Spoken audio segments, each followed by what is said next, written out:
Hi, welcome to a new week of Climbing Daily. To start the week, we're checking in with friend of the show and British climber Robbie Phillips. Unusually for someone from the UK, he started out as a sport climber, but he's recently been bitten by the trad bug. He's already got a big tick under his belt and he's got plenty planned for the future. My name is Robbie Phillips. I'm 25 years old from Edinburgh in Scotland. I've been climbing now for about 10 years. To be honest, I love every aspect of climbing, from bouldering and big walls to sport climbing, and I've kind of recently just been getting into more bold trad climbing.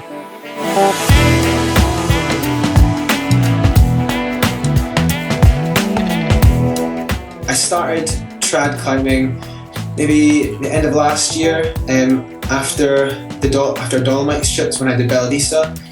That was when I first got a real taste for trad and a real taste for being scared. Just hanging out, quite high up.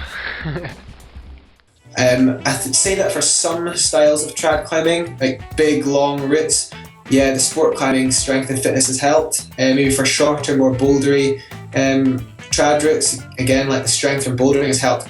But it does depend on the style. Like for example, the Gritstone, although I've only done one route so far, I didn't feel that it actually required you to be that strong. It was more of a technical style. You could probably get away only climbing up to about, font 7B, B+, to do New Statesman. When I arrived at Ilkley, I had New Statesman in my sights already, just from hearing so much about it. We drove in and we weren't quite sure where we were going. I said to my friend, let's just look for rocks, and about a minute after that, I saw the line from the town centre. It just looked incredible.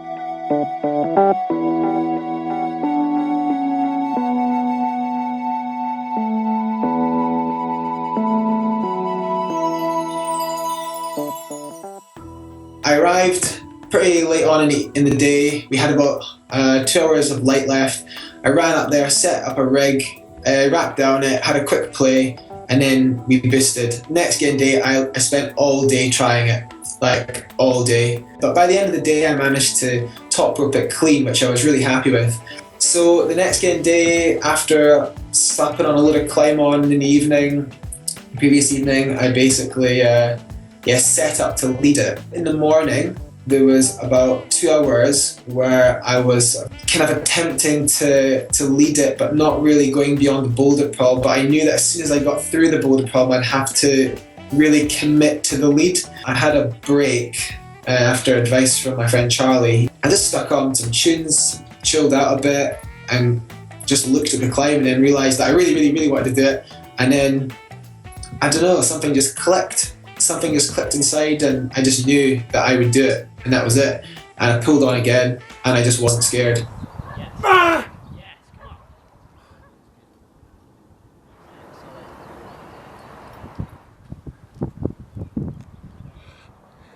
That was exciting.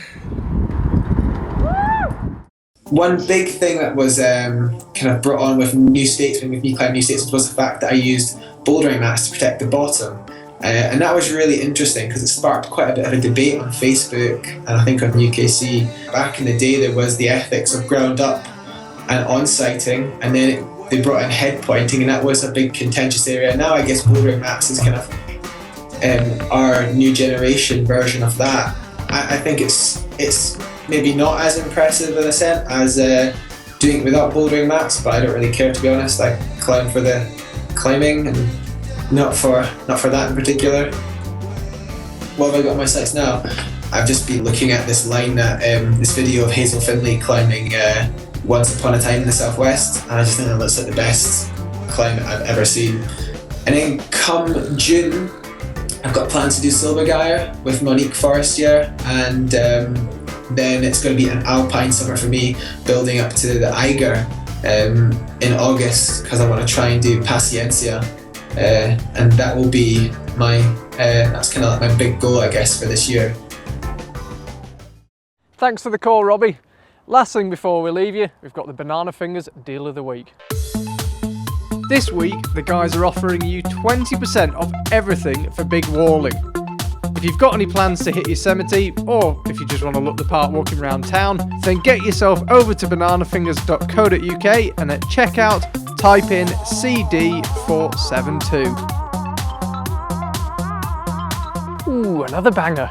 We'll see you tomorrow.